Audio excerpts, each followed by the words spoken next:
And I'm used to saying good morning, so good evening. We are going to get started. It's 6 on the dot.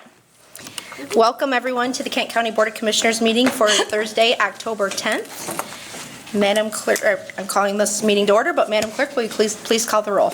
Good evening, Madam Chair. Commissioners Skaggs. Wooden. Present. Womack. Bulkowski. Present. Talon. Here. Hennessy. Here. Melton. Here. Sparks. Present. Salfeld. Here. Breevy. Here. Coleman. Here. Voorhees. Present. Ponstein. Here. Vice Chair Steck. Here. Commissioners Jones. Here. Morgan. Antor. Here. Vonk. Here. Chair Bolter. Here. Madam Chair, you have 16 members present, 3 absent. You have a quorum. Thank you, Madam Clerk. Now I'll call on Commissioner Talon for our invocation. Here. Some of you may know that I'm an avid recycler. I'm a big fan of the well-known mantra, reduce, reuse, recycle. What you probably don't know is that recycling is what originally got me interested in county government. Around 30 years ago, I spoke at a solid waste planning committee public input session about the need to expand recycling. A TV 13 reporter followed me out of the meeting, and the next night my 2 sons were on TV taking the lids off of cans and flattening them out to take to a nearby Recycle Unlimited drop-off site. A few of you might remember those sites. So in preparation for today's invocation, I thought I'd see if I could recycle one that I had done in the past. I found one from 2011 that I thought would be appropriate to update and reuse, but wondered if any of you would remember it. So I checked to see who of us was around in 2011. 7 of you were, 11 of you were not. That kind of surprised me. Over half of us, well over half of us, were not members of this board just 8 years ago. It also occurred to me that we probably have a very nice mix of veterans and fresh faces to do our work. But back to the recycling thing, it also occurred to me that if the memories of our veteran commissioners are anything like mine, they're probably not going to remember an invocation from 8 years ago anyway. So will you please join me? Spirit of life, Spirit of love, God of many names and of many nations, we invite your presence among us tonight. We give thanks for the people gathered here, those of us who will make a few decisions today, the county staff who make many more decisions every day, and the many lives that are affected by all those decisions. Be with us, we pray, as we try to decide how to best serve the citizens of Kent County. Be with us, we pray, as we speak, and especially as we listen. Guide our hearts that we may be gentle with each other, even as we are true to what is best in ourselves. Guide our minds that together we may find ways to serve. The residents of Kent County represent many cultures and many faiths. We are old and we are young. We are wealthy, and far too many of us are very poor. Help us to remember that as county commissioners, we are called to serve all of the citizens of Kent County. It's a difficult task. We have different ideas of how to accomplish it. Be with us as we struggle to find the best path forward. God of love and justice, walk with us on this day and on the days that follow. Be with us when we're weary of talking and weary of each other. Remind us that kindness is never wasted and that love wins more hearts than fear. We humbly ask these things in the name of all that is holy. Shalom, salam, and amen. Pledge allegiance to the flag of the United States of America and to the republic for which it stands, one nation, under God, indivisible, with liberty and justice for all.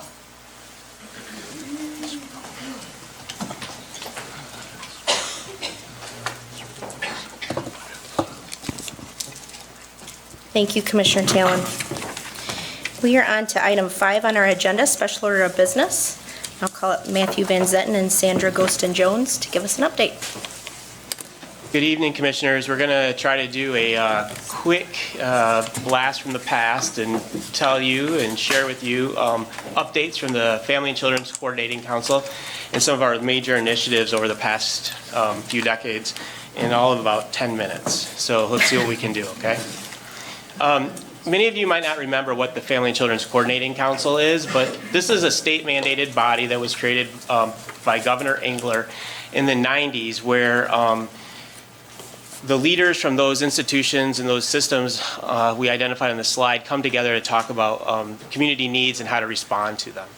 In Kent County, we have a very active Family and Children's Coordinating Council, and you can see that we have there are 5 major initiatives that we've undertaken since 2000. The Prevention Initiative, Kent School Services Network, First Steps, K-Connect, and then West Michigan Partnership for Children. So we're going to provide a brief update on each of those tonight. In 2000, this Board of Commissioners made a pledge and a commitment to funding prevention services to the tune of about $1.8 million annually.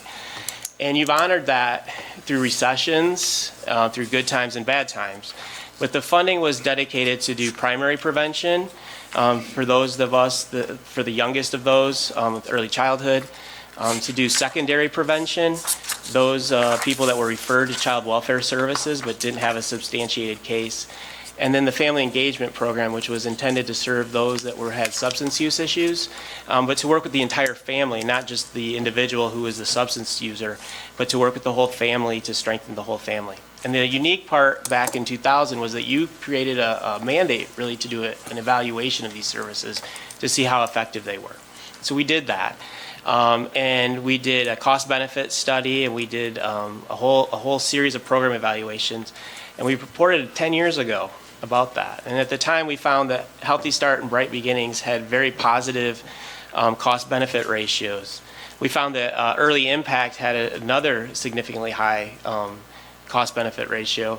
And our tertiary program, the Family Engagement Program, because we didn't really have a comparison group, we did a program, more of a program evaluation, and we found positive outcomes in shelter and living environments, the health of the family, emotional wellness, and other things.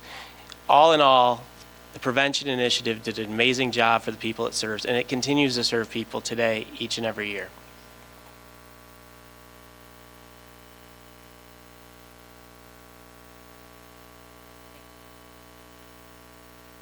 I want to talk with you about the Kent School Services Network.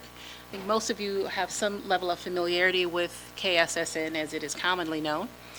And beyond what you see on the slide here, I want to inform you about some of the things that it does and how it is impactful. It is a great collaboration between the county and Department of Health and Human Services, because there are pathways to potential coaches.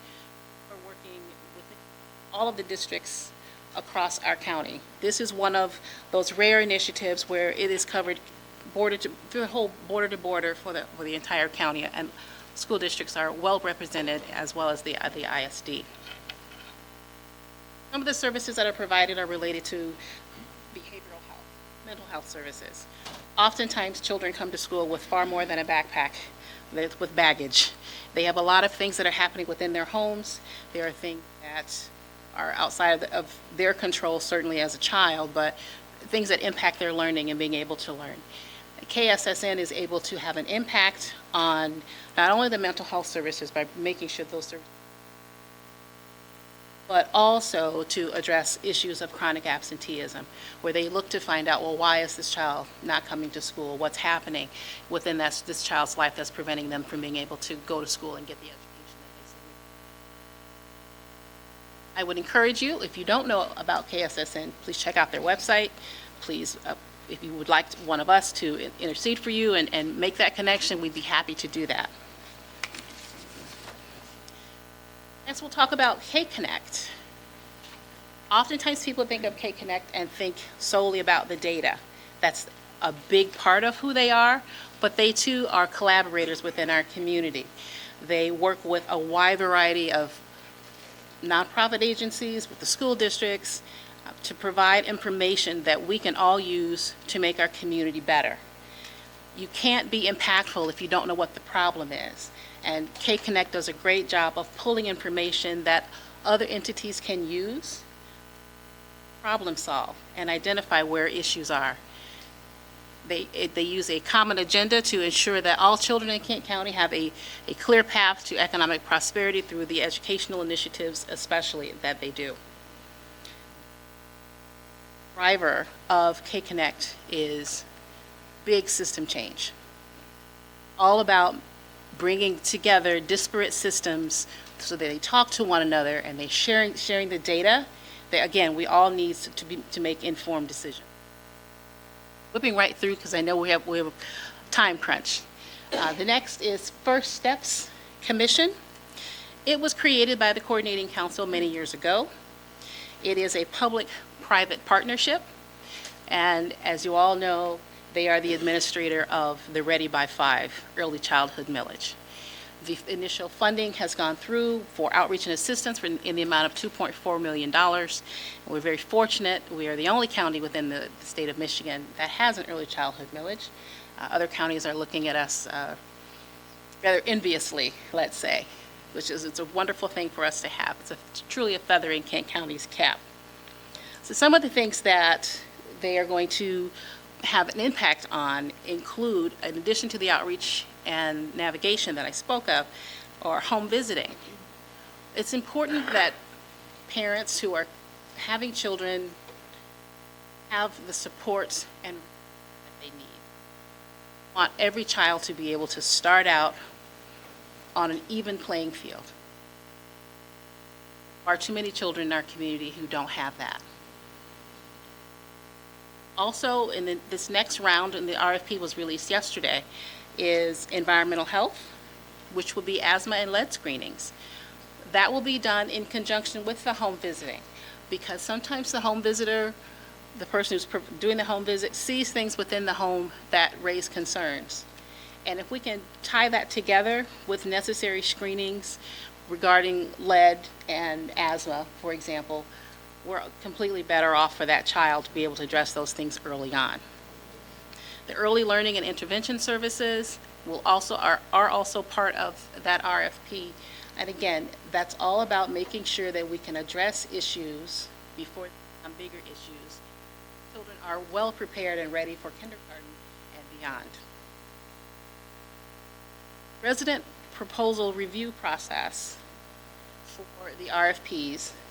There are 2 commissioners, Parks, Commissioner Skaggs.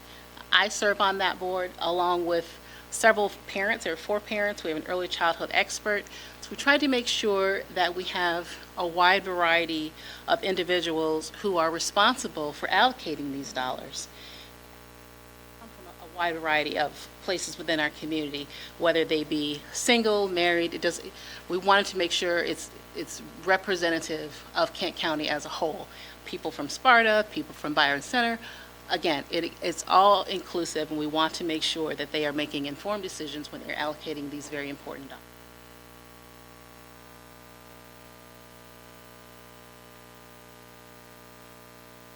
First Steps data platform.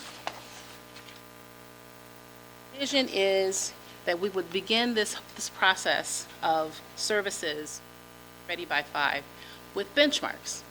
We want to know, where are we starting? Having that information makes it possible for us to really know whether the outcomes that will be achieved as a part of the funding, are they meaningful? And also to let us know, where can we make the most impact in the shortest amount of time? But again, it all goes back to having those benchmarks to know where we're starting, where are we coming from? Because we know that we can move the needle, but we need to know where we're moving it from.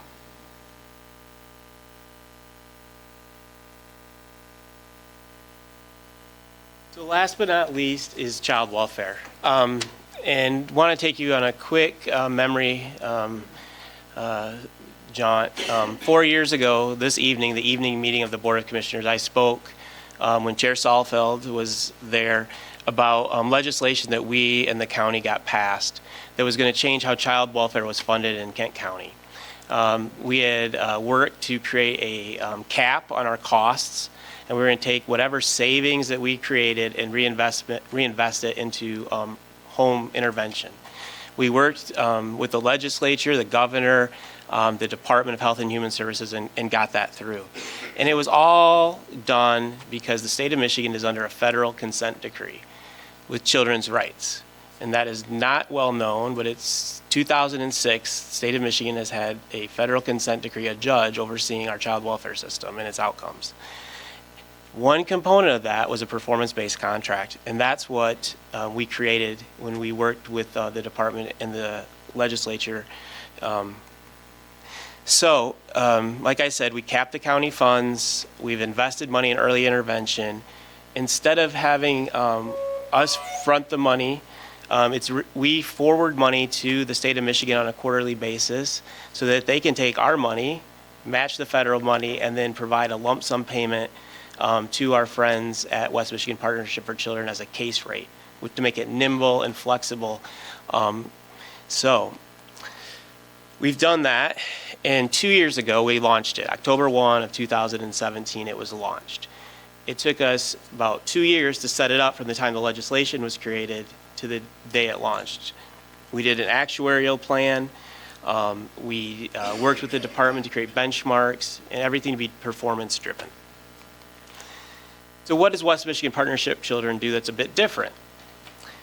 Well, it leads the child placing network. So all children referred by DHHS for out-of-home removal, it takes that referral and it works with the 5 placement agencies to figure out the best placement match for that child in Kent County. It has an administrative review committee that has multidisciplinary representatives that review referrals to residential. Children going into residential is something we do not want to see. Not only is it expensive, but it predicts other challenges in the pipeline to prison. Kids have to learn how to make independent choices and decisions. And when you go to a residential placement, your day is structured from the time you get up to the time you go to bed to what you eat. It is very much regimented. And people like you and I live in family community. We need to learn how to behave in family community and get along with others. So we work as best we can to keep children out of residential placements. Sometimes it's needed for therapeutic reasons, but that is not what we'd like to see. And WMPC spends a day a week at the private agencies looking at who's in temporary shelter, Kids First, who has placement instability to make sure that those children are moving forward to a family-like setting. That is very intentional. That's 3 changes that were made systemically when we set up WMPC. So what's it done? Sandra's going to talk to you about the successes it's had in the past 2 years.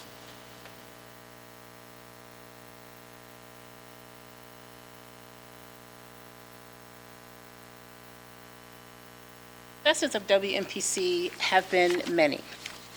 We'll start with the fact that they use a real-time data system, so they know at any point in time where they are with their outcome measures, and they're able to make strategic decisions based on the data available. Mindshare goes into MySACWIS. I think some of you may have MySACWIS. It is the data system that is used by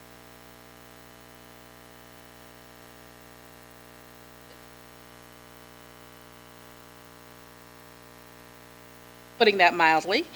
And as a part of the ongoing monitoring that MDHS is experiencing with MySACWIS has been part of that.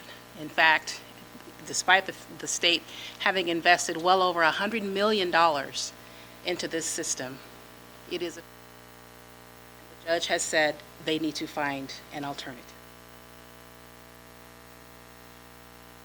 Mindshare, on the other hand, despite the fact that it is using data from SACWIS, it's able to make that data usable and relevant, and that's a huge.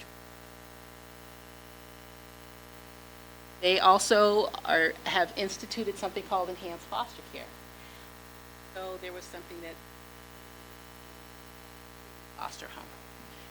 A child who may have been having some difficulties behaviorally would go. Enhanced foster care takes that to a whole different level. Those foster parents have additional training. They have the supports they need. Children who may have behavioral challenges, Children who experience trauma act out in a wide variety of ways, and these foster parents are trained. Convert kids from residential, they help children come out of residential, back into the community, and acclimate them to a community setting. Also maintain children with complex needs inside it. Have the additional support, and it makes a huge difference for these children. Anecdotally, WNPC has worked with taking children who have been in residential settings for years, brought them back out into the community.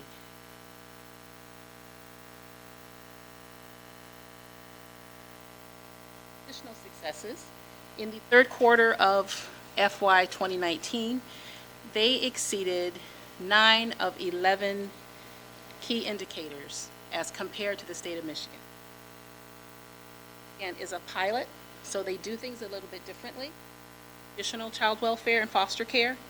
So they're measured against how it works the traditional way across the state, and they are far exceeding the state's measurements as well as some of the federal measurements in terms of benchmark. Work that they have done in 2 short years is nothing short of miraculous. Today, one of the family court judges shared an anecdote about a family where they were experiencing homelessness and had been for a number of years. I will say, being homeless is not a reason for a child to be taken from a home, but there are oftentimes it is one of the mitigating circumstances. In this situation, the child could have returned home had the mom been able to find one. Live in a community richly blessed in lots of different ways, but we are not richly blessed in having affordable housing. And for 3.5 years, children could not be returned to their mother because WNPC created a Housing Reunification Advisory Group.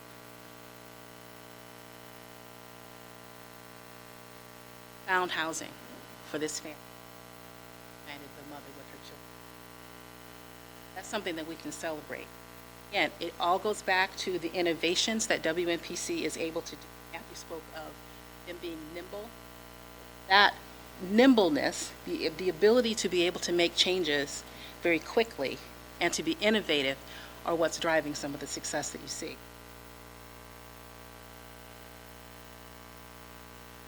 Placements in residential settings by 5% in 5 quarters. They have increased relative placements. When a child is removed, WNPC works very hard to try and find a relative who might be able to take in that child. Genograms, Facebook, they look for ways to try to keep the child within their environment, if not with a relative, within their community. It's traumatizing to be removed from your family and sent to a foster home where you're living in an environment where people don't look like you, aren't like you. They can do the work within targeted zip codes to keep children in their same school, familiar surroundings. It reduces the trauma. It doesn't eliminate it, but it reduces the trauma on that child. And WNPC has worked very hard to do that work. And within those the highest removal zip codes, they have increased the number of licensed foster homes. They are working with a wide variety of community stakeholders to try to identify foster homes that are minority, that would be culturally the same as one that oftentimes these children come. That is work that we cannot say enough about. Actful, purposeful, and thoughtful in how they provide child welfare. Asset in our community because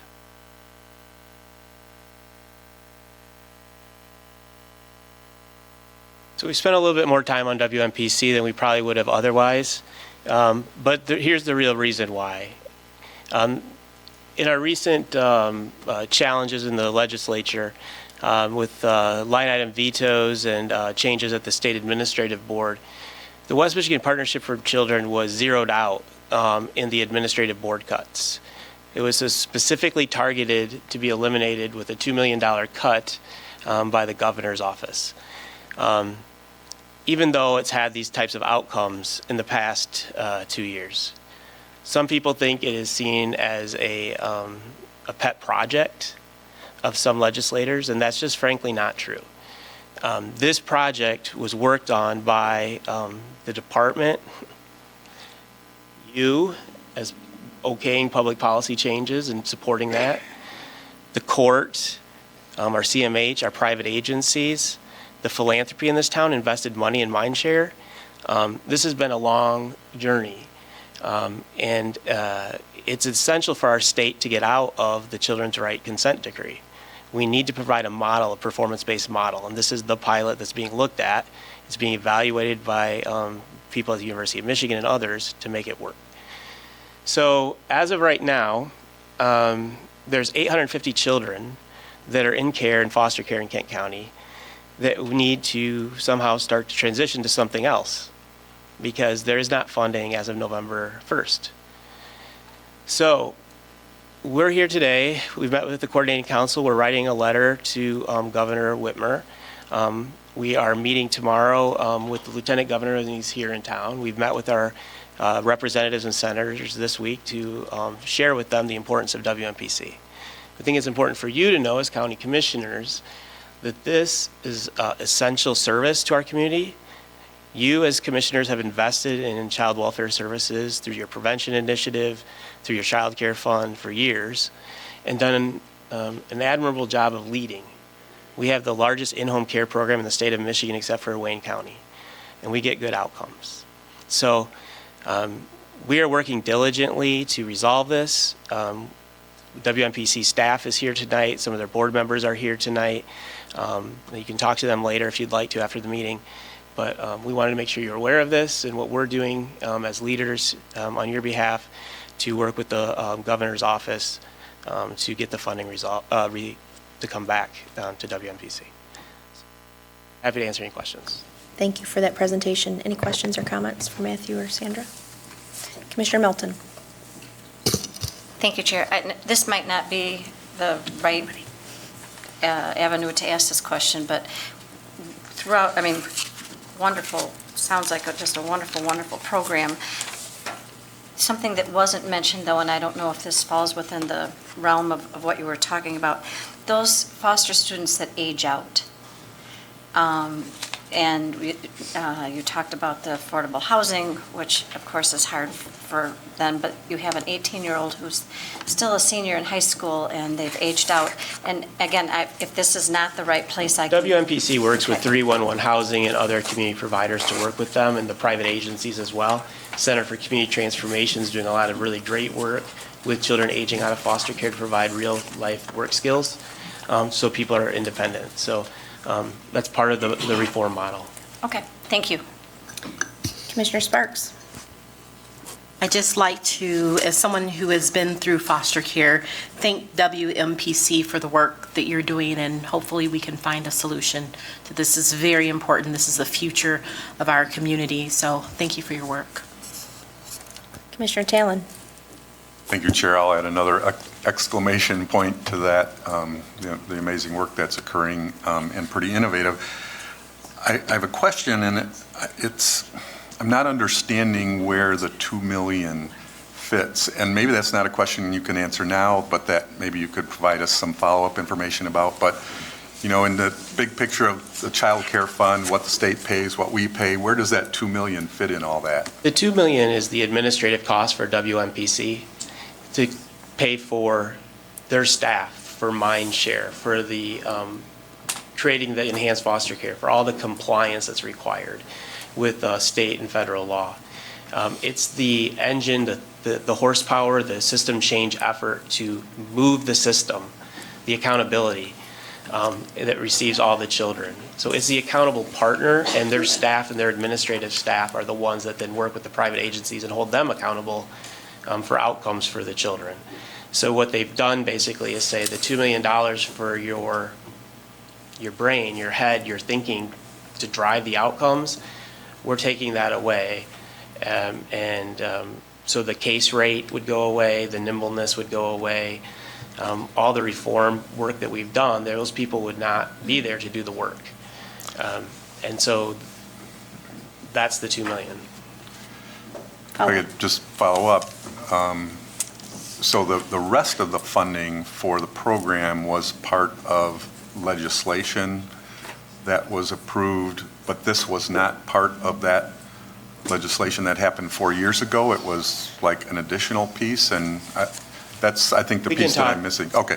It's a little bit complicated. Yeah. Okay, all right, thank you. Commissioner Ponstein? Thank you, Chair Bolton. Thank you for all your work. I think the successes speak for themselves. You listed the 9 indicators that we met. What are the 2 that we didn't meet, and are those concerns for you?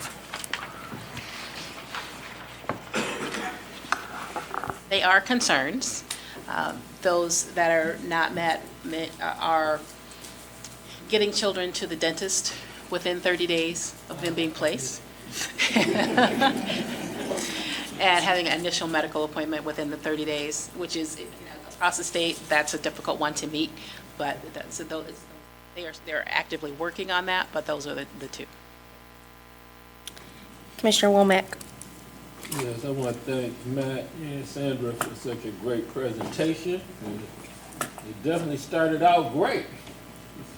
But then we come to the end to hear that there may be some funding cuts. I also spent some time at foster care right here in Kent County, so it was great in my upbringing. It was great in my upbringing just to be in different neighborhoods and be blessed with some great foster parents myself here in Kent County. And now my mic's on. I just want to thank you and Sandra once again for such a great presentation.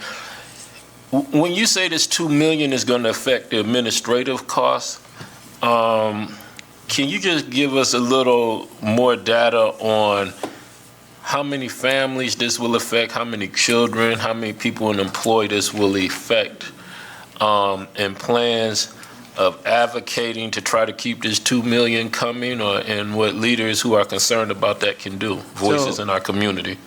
So I would encourage you, if you want to talk more, we can talk more about this, but there's roughly, I think, about 12 to 13 people, is that right? 18? 19 staff that work at WMPC. And I would liken it to if you had a health department without an ad of London or a financial leadership group to drive outcomes for any of the other services. You're basically just taking off the head, the thinking, the accountability, and that's what's going away. So the innovative people that are working, that are leading this, that are in the data, that are looking at the trends to try to move the needle for these children and to create the enhanced services. The story that Sandra told you about was one of those changes that they've created.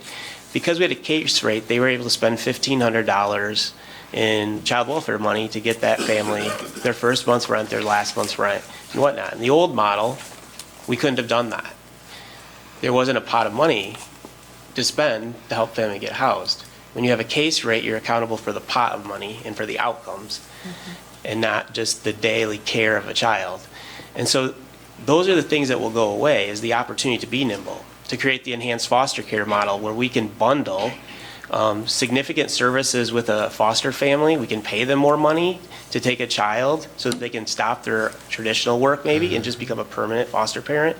We can provide mental health services right in the home with that child. Those are the things that are at risk because we don't have the capacity at the top. Okay, thank you very much, Matt. Commissioner Steck? Thank you, Chair Bolter.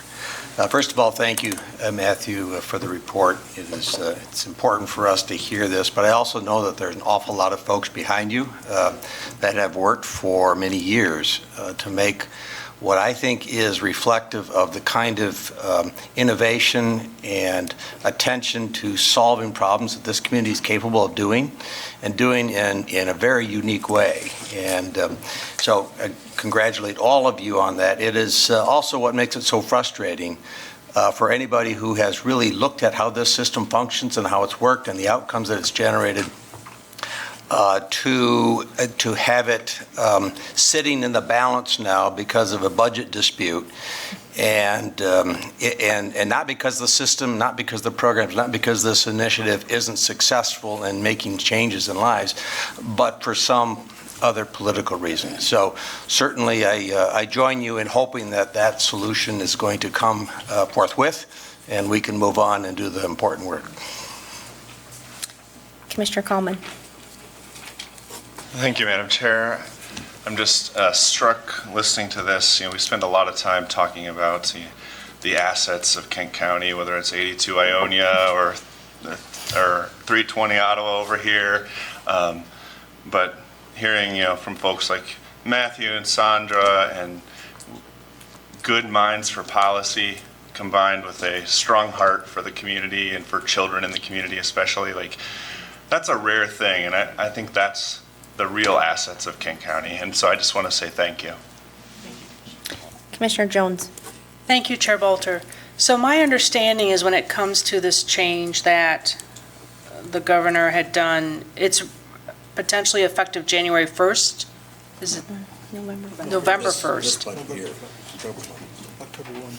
So November 1st is when this would impact, correct then? It's actually, our private agency partners should be appreciated at the table. There's a cash flow challenge already starting, and they're delaying their payments to cash flow this while this is trying to get worked out.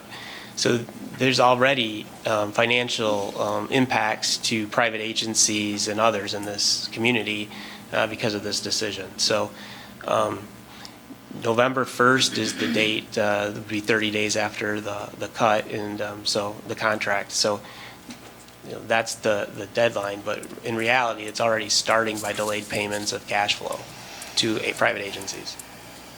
Any other questions for Matthew? I just have a couple comments because this was an issue I worked on a lot in the legislature. Wanted to say that it's unfortunate we have a consent decree that we have to follow, and we have to meet certain criteria, and we have to be able to measure that. And this is what this does. So if you take this away, we will continue to be monitored by other people on the care of our own children. So that's a concern for me with this veto, and I hope that the governor changes her mind quickly. I also wanted to mention and acknowledge our own Wayman Britt on the KSSN work that he did. He was there to start that. And many of us know, but that was taken statewide, and that's a huge, huge thing. And then lastly, I want to acknowledge Matthew. Matthew's heart is clearly here on this, but he and I were together in the trenches when this started, and we agreed we didn't like MySAC then, so. That's how we met, right? Yeah, we could have saved him $100 million. So anyway, thank you for all your work. Thank you, Commissioners. Yep. On to item 6, public comment related to agenda items. Is there anyone here today for public comment? Come on up. Please state your name and address, and you have 3 minutes. Hello, good evening. My name is Sherry Williams, and I'm in Rockford. Good evening, Chairperson Bolter and Kent County Commissioners. My name is Sherry Williams, and I'm the Vice President of Regional Operations at Bethany Christian Services here in Kent County. I'm also the Board Chair for the West Michigan Partnership for Children. Thank you for allowing me to comment this evening. Governor Whitmer recently made an administrative transfer stripping $2 million from the DHHS contract with WMPC. This slashes WMPC's entire organizational budget. If this cut stands, this innovative, data-driven pilot organization that has already demonstrated proven results for Kent County kids will shut down operations. Oversight of our county's 850-plus foster children would simply revert back to the state.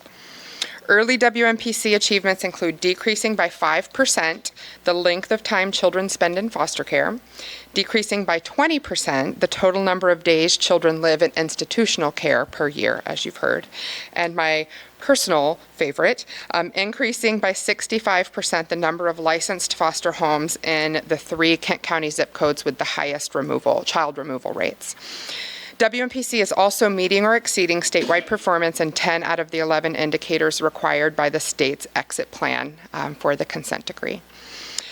I'd like to end by telling you about Jamal. Jamal was only 3 days old when he came into foster care with Bethany recently. Due to the innovation WMPC's model has allowed Bethany, we were able to hire a foster home recruiter who she herself grew up in the 49507 zip code, and who herself had also lived in foster care as a child. Our amazing recruiter has ignited a passion within her own community to lean in on behalf of Kent County kids who need safe care.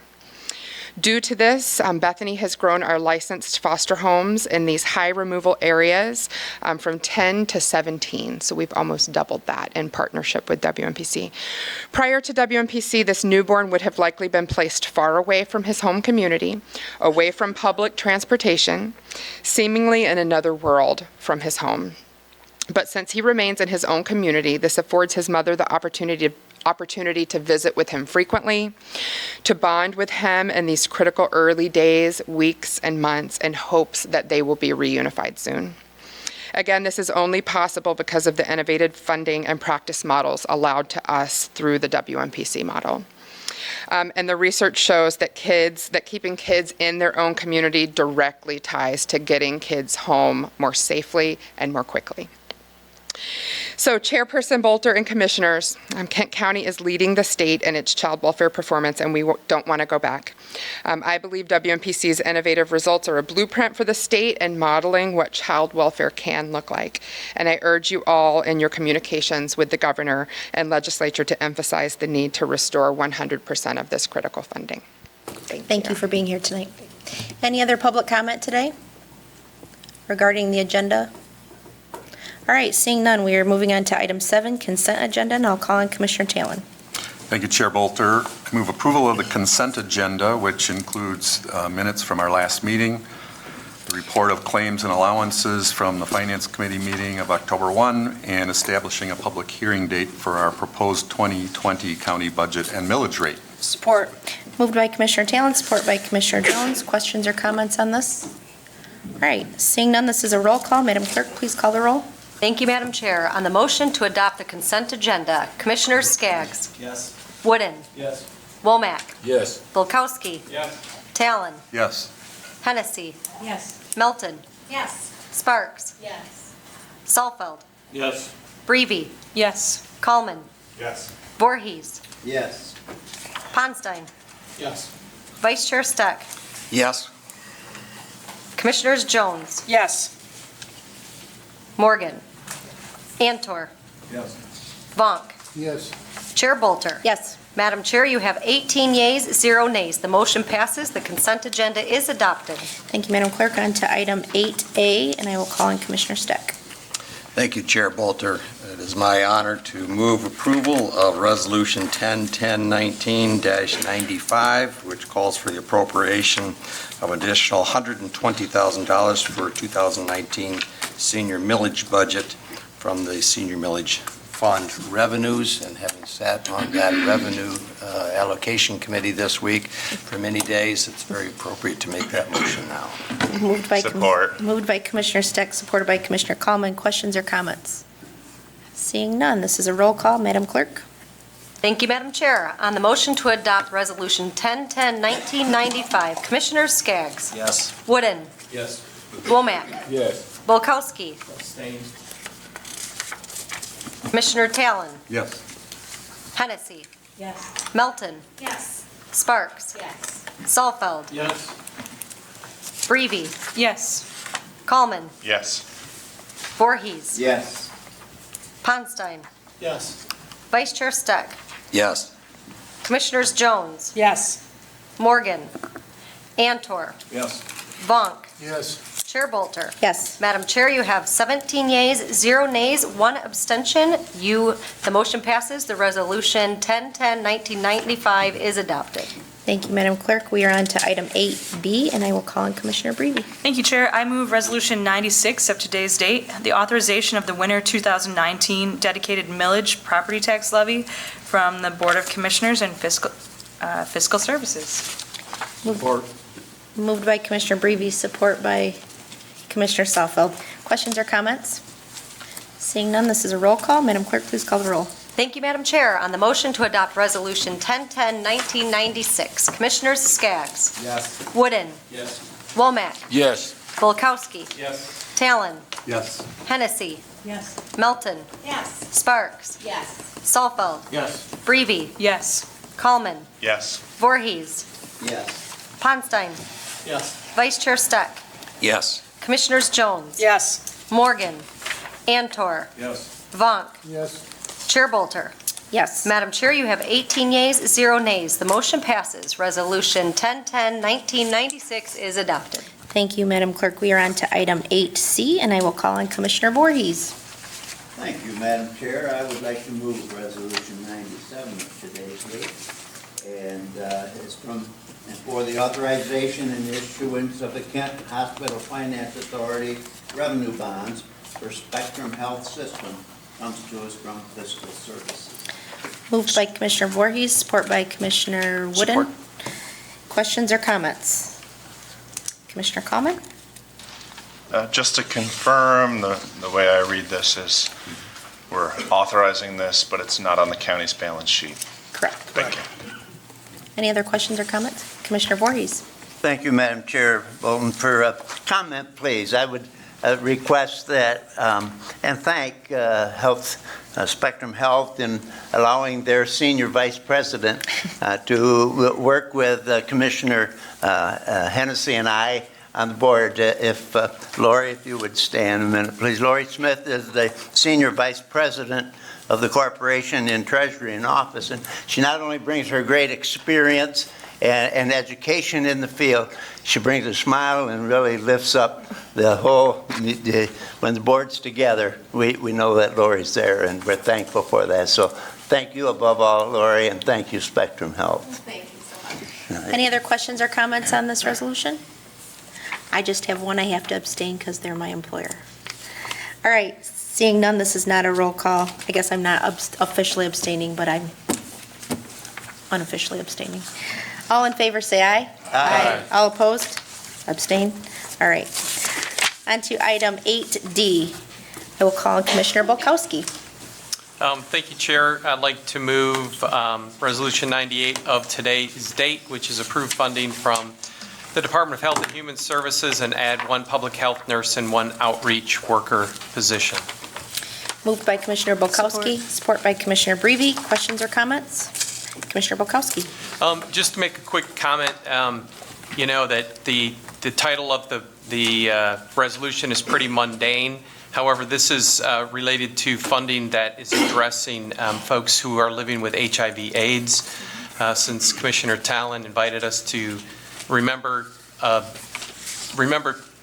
the old days, I won't label them the good days related to HIV/AIDS, because 35 years ago it was a scourge, and then now it's just kind of, it gets forgotten. So we're still reaching out to folks and hopefully to continue to work on prevention of this terrible disease.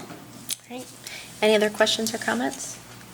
All right, this is a roll call. Madam Clerk, please call the roll. Thank you, Madam Chair. On a motion to adopt Resolution 1010-1998, Commissioners Skaggs. Yes. Wooden. Yes. Womack. Yes. Bulkowski. Yes. Talon. Yes. Hennessy. Yes. Melton. Yes. Sparks. Yes. Salfeld. Yes.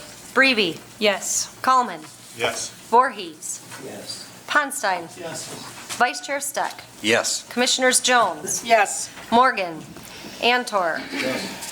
Vonk. Yes. Chair Bolter. Yes. Madam Chair, you have 18 yeas, 0 nays. The motion passes. Resolution 1010-1918 is adopted. Thank you, Madam Clerk. We are on to item 9 on our agenda, public comment on general county matters. Anyone here for public comment today? All right, seeing none, on to Commissioner reports. Commissioner Jones. Thank you, Chair. Thank you, Chair Bolter. On a very challenging note, I just wanted to recognize the passing of a board member from Experience Grand Rapids. So Kathy Warnako passed away suddenly this weekend. She worked at Steelcase for 34 years. She was a board member of Experience Grand Rapids, and we're certainly going to feel that loss, and we'll miss her quite a bit. And just prayers for her family as they grieve this and manage through it, because none of this was expected. Thanks. Commissioner Talon. Thank Thank you, Chair. I think yesterday was the shortest Grand Rapids Downtown Development Authority meeting I've ever been at. We did approve a couple of expenditures, one for winter lighting, which I hope many of you have enjoyed the way downtown has been lit up the last few years, and that will continue.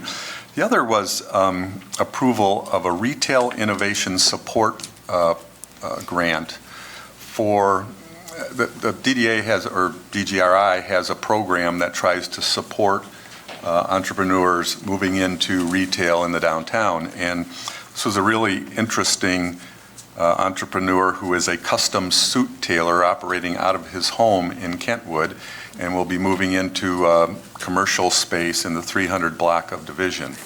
Really exciting project. If any of you have a need for custom tailored suits, my understanding, and the person that presented the proposal to us had one of those suits on, and it was impressive.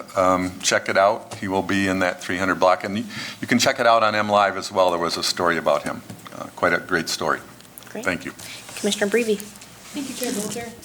I just wanted to give a quick report on the Grand Rapids Public Museum Board. We met yesterday, and as always, there's always interesting things going on at the museum. So overall, attendance for this past year was up by about 11,000 with 257,538 visitors.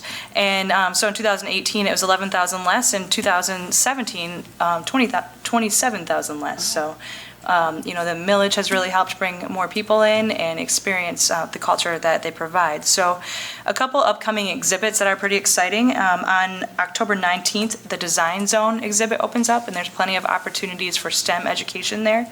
And then on November 7th, there's the Legacy Gala, and we always honor community members for that. There's still tickets available. If anyone would like to attend, just let me know. And then finally, the Bodies Revealed exhibit is back. I think it was about 10, 12 years ago that it was here in town. So definitely something very interesting to see if you're interested in science and the human body. So that will start on November 16th. So let me know if you'd like to attend. I'll be happy to go with you. Great. Commissioner Sparks. Thank you, Madam Chair. I'd like to, in the spirit of Kent County, say congratulations to the Hispanic Heritage Month that we're all celebrating. They have their annual celebration tonight, so congratulations. Also, lots of Halloween things coming up for Kentwood and Wyoming, so we want everybody to be safe. We have the Haunt, which is a huge attraction that just landed in Wyoming. They expect about 12,000 visitors, so that's going to be too scary for you? It's gonna be amazing. So lots of things there. Also, Van Mar is opening October 25th, and Cheesecake Factory next month in the city of Kentwood. Next week, we also have the NAACP Freedom Fund event. Thank you. Commissioner Steck. Thank you, Chair Bolter. Just a brief report on what's going on at the Lakeshore Regional Entity. We continue with representatives from the Lakeshore Regional Entity, Beacon Health Options, and Network 180, and our CMH partners to meet with representatives from the state. We've had a series of negotiations with them, and they are positive. So we look forward to continuing to work towards preserving the essence of this public-private partnership that we have worked on establishing. Preliminarily, it does appear that they are willing to look at some form of that as being the most appropriate method of administering these funds. So we remain cautiously optimistic that we'll reach an agreement with the state. Great. Any other official reports tonight? Commissioner Coleman. So this week has been the Senior Millage Committee meeting. So Commissioners Hennessy, Steck, myself, Assistant Administrator Van Zanten, and others have spent a quality 25 hours together so far this week. And the process has been great. As usual, the Area Agency on Aging does a fantastic job organizing that, and some tough decisions as healthcare salaries and whatnot. There's upward pressures on that, and a growing senior population in Kent County. So, but I think the process has been great, and the funding will go to much-needed services. Great. Any other official reports? one more official report. Sure, just one follow-up. It is the fastest I've spent $12 million in my life, so. All right, we're on to item 11, miscellaneous. Commissioner Brevy. Thank you, Chair Bolter. I just have something I'm excited about. This coming weekend, my grandparents will be celebrating their 70th wedding anniversary. So they're both 95. They live in their own home. We had them on Meals on Wheels for a little while, so thanks to the senior millage. They decided they like to cook for themselves and go out.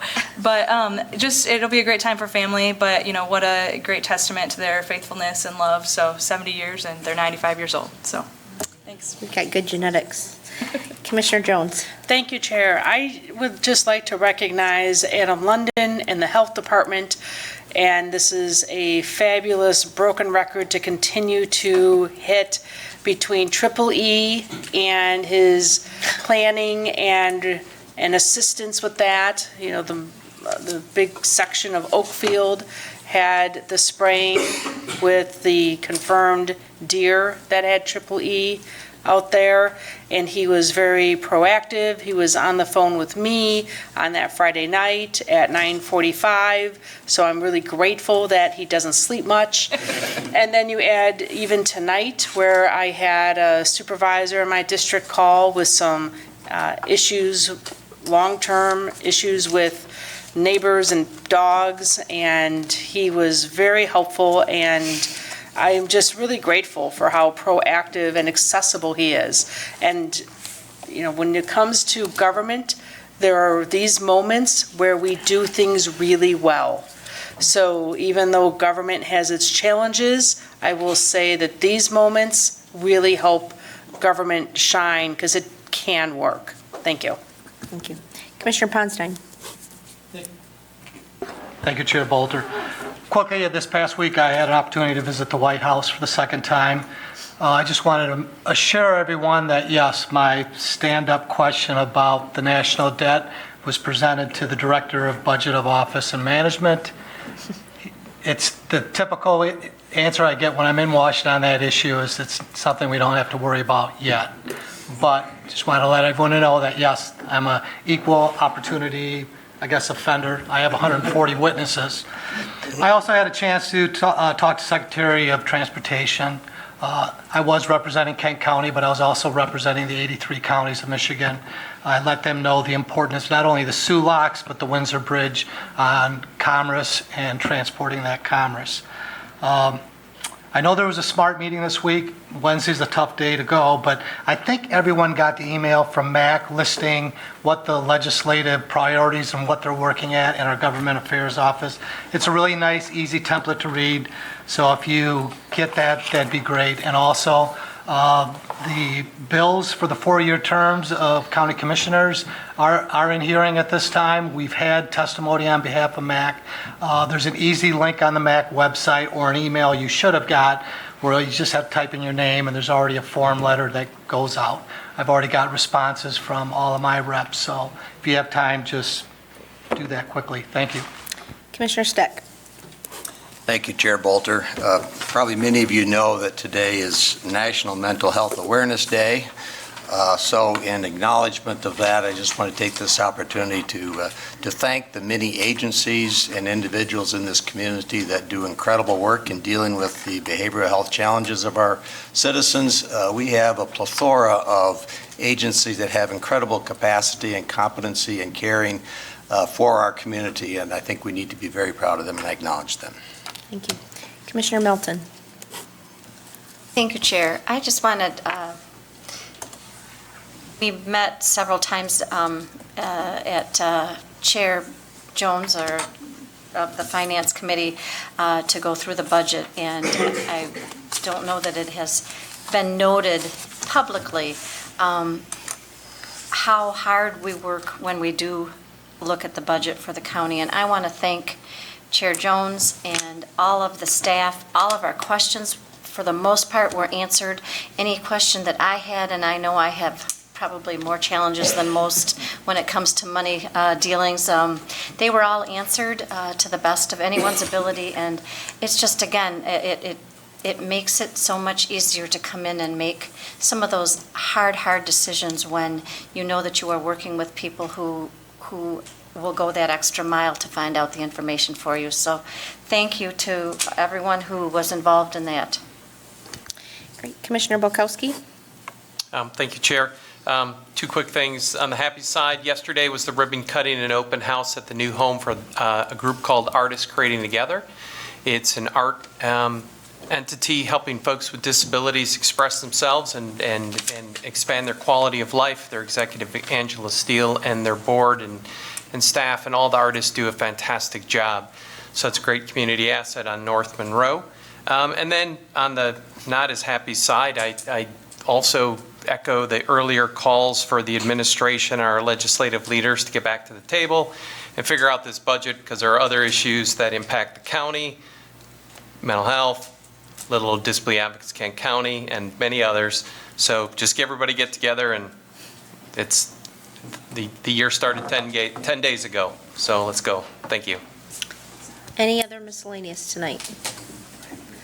All right, seeing none, I will call on Commissioner Talon for a motion to adjourn. Thank you, Chair. I move to adjourn, subject to your call, to Thursday, October 24, 2019, at 8:30 a.m. for an official meeting. Support. Support by Commissioner Coleman. All in favor, say aye. Aye. All opposed? Or adjourn.